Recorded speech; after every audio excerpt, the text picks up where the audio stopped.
तो आज हम इस चैप्टर का लास्ट टॉपिक करेंगे, rules for calculating uncertainty in final result. के there are some rules for calculating uncertainty in different cases, but we need to be very careful whether we use the absolute or percentage uncertainty in each case. तो इसी तरह हमारे पास uncertainty calculate करने के लिए कुछ rules हैं, लेकिन हर केस में हमने ये देखना होगा कि आया हम एब्सोल्यूट अनसर्टेनिटी का यूज़ कर रहे हैं या परसेंटेज अनसर्टेनिटी। इट्स मींस कि दोनों के लिए जो रूल्स हैं एब्सोल्यूट अनसर्टेनिटी के लिए और परसेंटेज अनसर्टेनिटी के लिए डिफरेंट है। तो चलो एग्जांपल के थ्रू करते हैं। Let X and Y are two different physical quantities के हम एज्यूम करते हैं कि एक्स और वाई जो है दो फिज़िकल क्वांटिटीज़ हैं, कोई भी दो मेजरमेंट्स है हमारे पास जिसकी जो एक्स एंड वाई है विद अनसर्टेनिटी। अब एक्स की जो अगर एक्स वैल्यू है 5, तो एक्स की जो अनसर्टेनिटी है वो डेल एक्स है, वो हो सकती है 0.1 सेंटीमीटर हो और एक्स की वैल्यू 5 सेंटीमीटर हो। इस तरह वाई वाई हो सकता है कि 6 या 7 सेंटीमीटर हो और इस वाई की अनसर्टेनिटी जो है वो डेल वाई, तो वो भी कोई वैल्यू हो सकती है। तो अब अगर हम x और y को मल्टीप्लाई करें या इनको ऐड करें तो एक नया रिज़ल्ट आएगा। इससे हम ज़ाहिर सी बात, जब भी हम दो वैल्यूज़ को प्लस मल्टीप्लाई करें डिवाइड करें तो कोई ना कोई दो वैल्यू आएंगी। तो वो जो वैल्यू आएगी उसको हम कहेंगे z। तो वो वैल्यू होगी z। अगर if z is a physical quantity which is obtain bye operating x and y, और x और y को ऑपरेट करने से जो हमें न्यू वैल्यू मिली वो थी z। अब जाहिर सी बात है कि अगर x और y की अनसर्टेनिटी थी डेल x और डेल y, तो इस तरह z की भी अनसर्टेनिटी होगी, वो होगी डेल z। अब इस डेल z को फाइंड करने के लिए हमारे पास रूल्स हैं कि जो फाइनल रिज़ल्ट में अनसर्टेनिटी होगी वो कैसे फाइंड होगी। तो उसके लिए हमारे बुक में 5 रूल्स दिए गए हैं, ए बी सी डी और ई। तो हम वन बाय वन पाँचों को करते हैं। तो फर्स्ट है जो है rules for addition and subtraction, कि जब हम x और y की वैल्यू को ऐड करेंगे तो उसकी अनसर्टेनिटी को कैसे फाइंड करेंगे।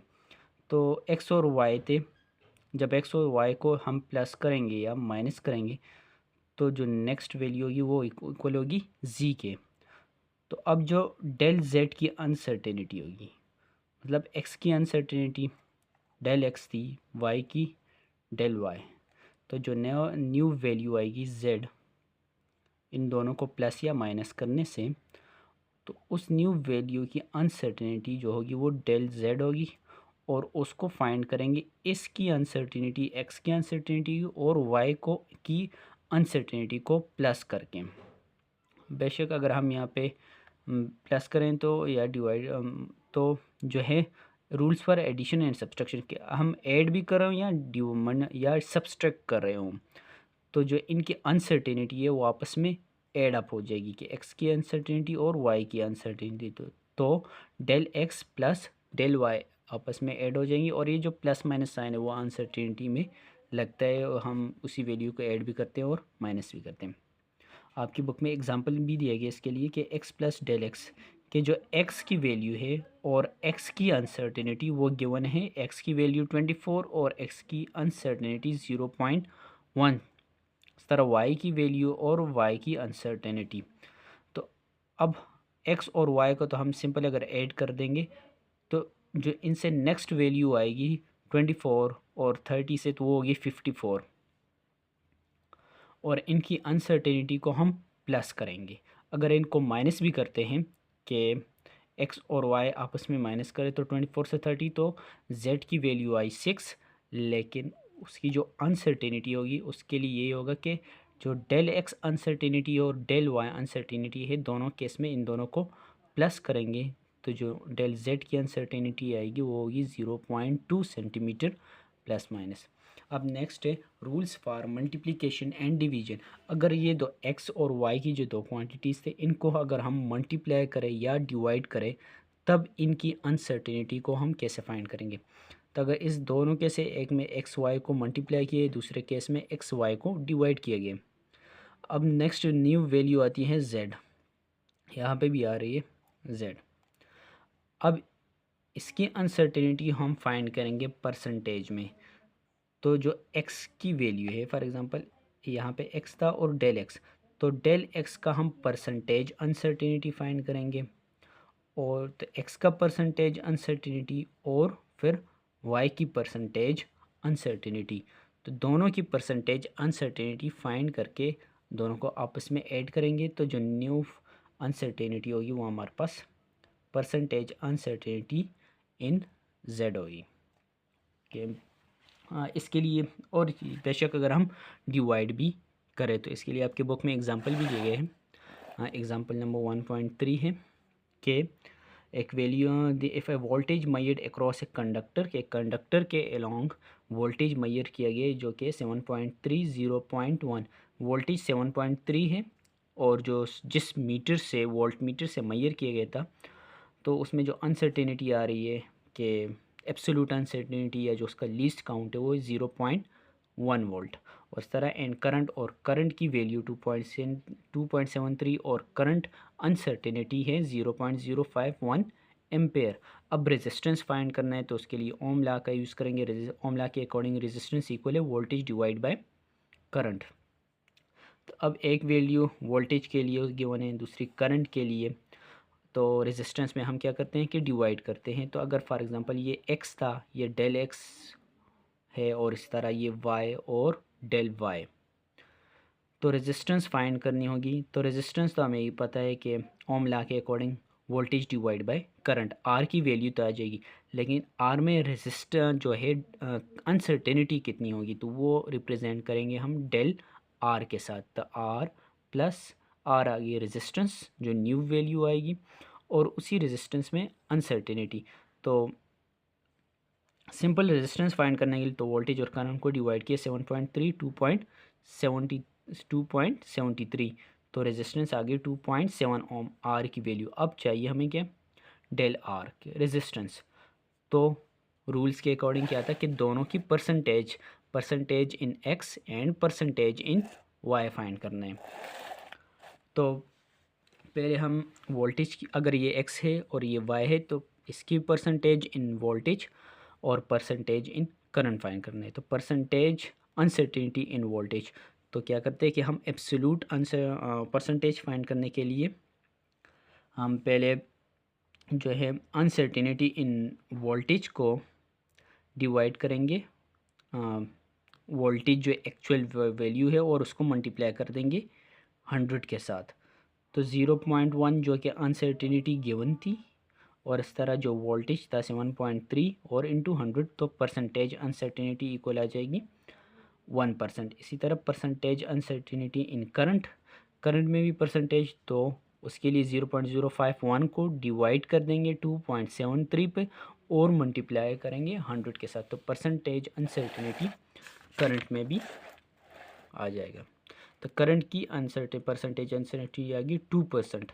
Thus the total uncertainty in R is 1% plus 2% is equal to 3%।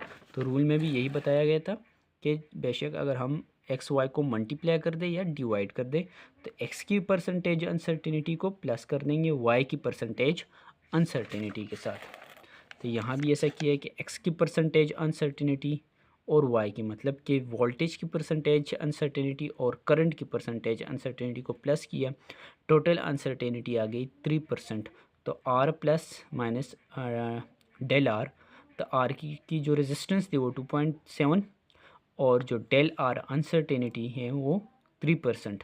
अब अगर ऐसे परसेंटेज को दोबारा वैल्यू में कन्वर्ट करना चाहिए तो ये तो एज इट इज़ ऐसा आ जाएगा 2.7 प्लस 3% 3 डिवाइड बाई 100 और इंटू 2.7, क्योंकि 2.7 जो है रेजिस्टेंस है और इस रेजिस्टेंस का 3% क्या है, अनसर्टेनिटी है, तो इसलिए इसको हमने 2.7 से मल्टीप्लाई भी किया, तो जो वैल्यू आ गई वो होगी 0.08 डेल आर रेजिस्टेंस के 0.08 जो है वो हमारे पास अनसर्टेनिटी है कि इसमें रेजिस्टेंस में।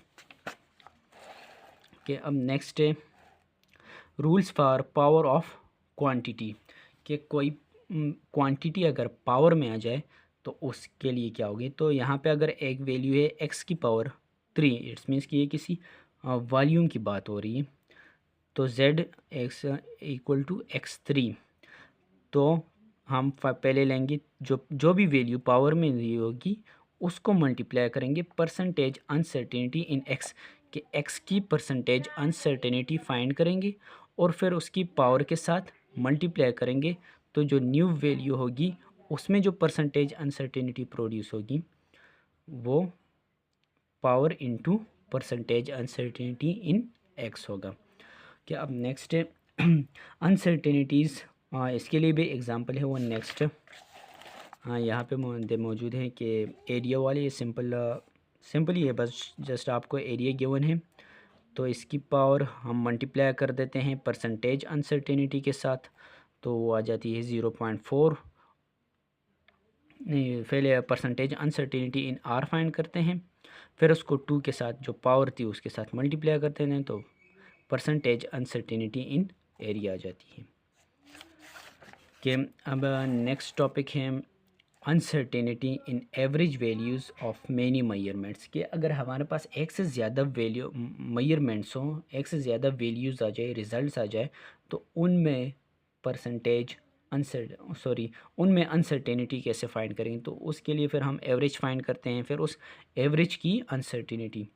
तो ये 3 स्टेप्स के ज़रिए होते हैं। एक है find the average of measured value, तो जितनी भी वैल्यूज़ हैं हमारे पास उनकी एवरेज फाइंड करेंगे, फिर उनमें डेविएशन फाइंड करेंगे कि जो वैल्यूज़ है और जो एवरेज है उनमें कितना चेंज आ रहा है। इसे आगे हम एग्जांपल के थ्रू कर रहे हैं।